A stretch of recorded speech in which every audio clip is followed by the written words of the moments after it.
E vamos aos vídeos de hoje. Mas eu não tenho nada a ver com orçamento secreto. Eu não tenho nada a ver com esse orçamento secreto. Eu tenho nada a ver não tem nada a ver com isso. Nada, zero. Bolsonaro é o criador do orçamento secreto. E apesar de ser publicado na Diário Oficial da União, você não sabe o nome do parlamentar que mandou esse recurso e para que estado. Nem eu sei para onde vai esse recurso. Então ele poderia dizer assim, eu não recebo. Isso é meio sujeira, né? Não? O que eu vejo? Maior esquema de corrupção do planeta Terra. Aqui, ó, olha a autoria, para não deixar nenhum por cento de dúvida que a autoria é da Presidência da República. O Bolsonaro entregou 19 bilhões de reais dos 25 que sobram para a turma roubar.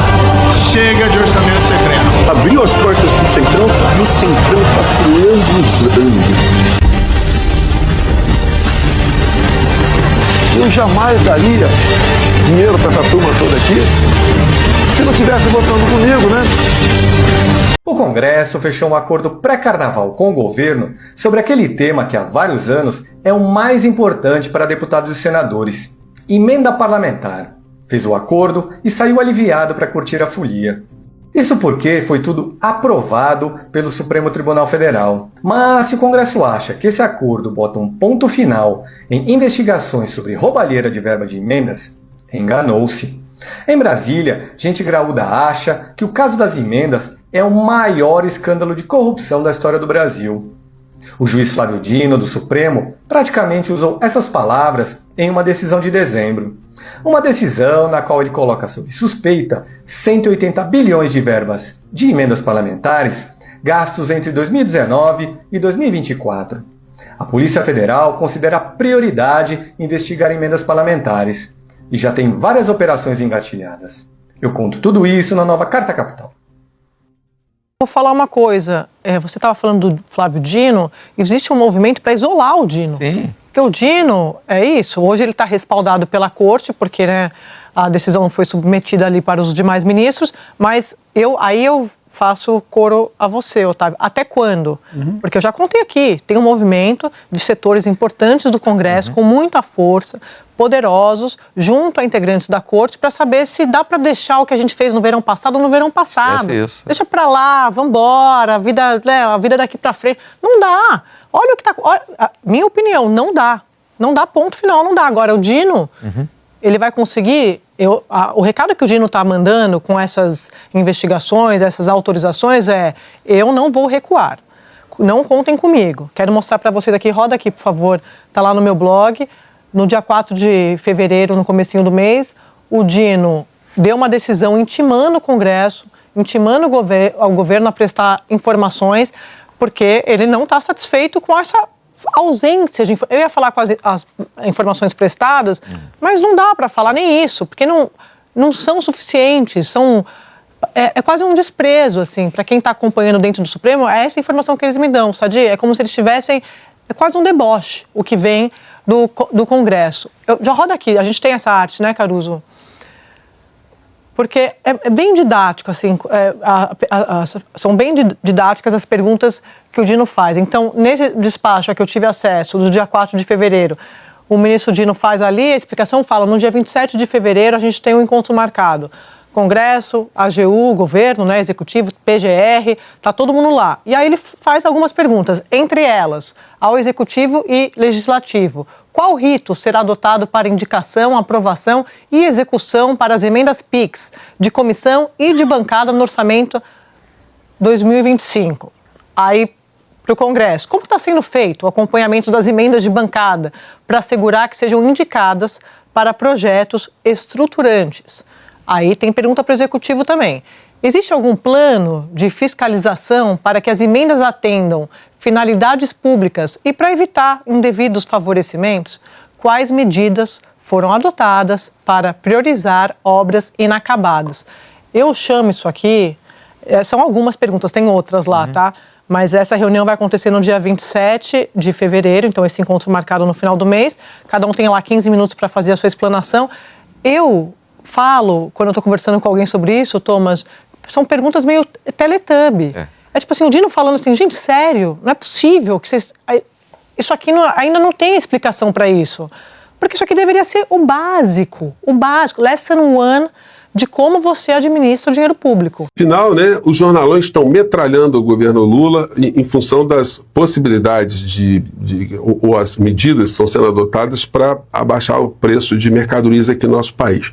E muitos criminosos desse meio jornalístico aí dizem que, olha, os preços estão altos porque o Lula não respeita a responsabilidade fiscal, não está cuidando da responsabilidade fiscal. O que tem a ver o preço do tomate, da batata com responsabilidade fiscal? É gente muito bandida. Então, isso deveria servir para o governo Lula enxergar de uma vez por todas o seguinte: essa gente defende interesses de classe, e de uma classe que está no topo da pirâmide. Essa gente está pouco se lixando para o Brasil. Não adianta querer cumprir a pauta neoliberal, como essa gente está mandando, porque ontem eu mostrei para vocês o editorial do Globo. Eles dizem que se aumentar o salário mínimo, isso cria inflação. Então tem que deixar o povo na miséria, porque aí o povo na miséria não tem inflação para lado nenhum. Então, é momento de algumas atitudes serem tomadas, de começar a ter um enfrentamento. O Thiago dos Reis publicou um vídeo que sublinha algo que eu tenho sempre falado aqui com vocês, que eu quero compartilhar com vocês nesse momento aqui. Fala, Thiago. Que é comunicação, é estratégia de comunicação. Deixa eu botar aqui no comecinho, peraí. Fala, Thiago. Começar aqui o vídeo falando de uma coisa que é comunicação, é estratégia de comunicação que eu venho falando há semanas. Ontem, quando a presidenta do México teve uma vitória sobre o Trump ali... Afinal, né, os jornalões estão metralhando o governo Lula em função das possibilidades ou as medidas que estão sendo adotadas para abaixar o preço de mercadorias aqui no nosso país. E muitos criminosos desse meio jornalístico aí dizem que, olha, os preços estão altos porque o Lula não respeita a responsabilidade fiscal, não está cuidando da responsabilidade fiscal. O que tem a ver o preço do tomate, da batata com responsabilidade fiscal? É gente muito bandida. Então, isso deveria servir para o governo Lula enxergar de uma vez por todas o seguinte: essa gente defende interesses de classe, e de uma classe que está no topo da pirâmide. Essa gente está pouco se lixando para o Brasil. Não adianta querer cumprir a pauta neoliberal, como essa gente está mandando, porque ontem eu mostrei para vocês o editorial do Globo. Eles dizem que se aumentar o salário mínimo, isso cria inflação. Então tem que deixar o povo na miséria, porque aí o povo na miséria não tem inflação para lado nenhum. Então, é momento de algumas atitudes serem tomadas, de começar a ter um enfrentamento. O Thiago dos Reis publicou um vídeo que sublinha algo que eu tenho sempre falado aqui com vocês, que eu quero compartilhar com vocês nesse momento aqui. Fala, Thiago. Que é comunicação, é estratégia de comunicação. Deixa eu botar aqui no comecinho, peraí. Fala, Thiago. Começar aqui o vídeo falando de uma coisa que é comunicação, é estratégia de comunicação que eu venho falando há semanas. Ontem, quando a presidenta do México teve uma vitória sobre o Trump ali... Eu queria ver, vereadora, se entrasse aqui na Câmara, quebrasse a Câmara toda, cagar dentro do seu gabinete. Eu queria ver o que a senhora queria que fizesse com esse cidadão que fizesse isso. Eu vivi para ver bolsonarista defendendo presidiário. Não era vocês diziam que bandido bom é bandido morto? Ué, e agora estão aí defendendo o presidiário? Viúvas da ditadura, que estão aqui criticando o filme Ainda Estou Aqui, mas deve ser porque estavam lá na porta do tiro de guerra, pedindo intervenção militar, e estão se solidarizando com esses que tentaram dar um golpe de Estado no nosso país. O governo federal não cobra imposto de comida. Não tem PIS, não tem COFINS, não tem IPI. Não cobra imposto. Mas quando importa, tem imposto de importação. Então, em alguns produtos, esse imposto foi zerado. Ajuda a baixar o preço de comida, o preço da cesta básica, o preço de alimentos. O presidente Lula tem uma preocupação correta, porque isso é alimento, é cesta básica. O governo já zerou os seus impostos para a cesta básica. Agora, não haverá nenhuma heterodoxia, né? Pessoal, olha, vão tributar a exportação, não tem nada disso. São medidas corretas, medidas adequadas, e devemos saudar. Porque no país que tem carga tributária alta, reduzir imposto deve ser festejado. Se você chegou até aqui e não é inscrito ainda, se inscreva no nosso canal, compartilhe esse vídeo, deixe seu like que é muito importante e vamos combater o bolsonarismo. Valeu!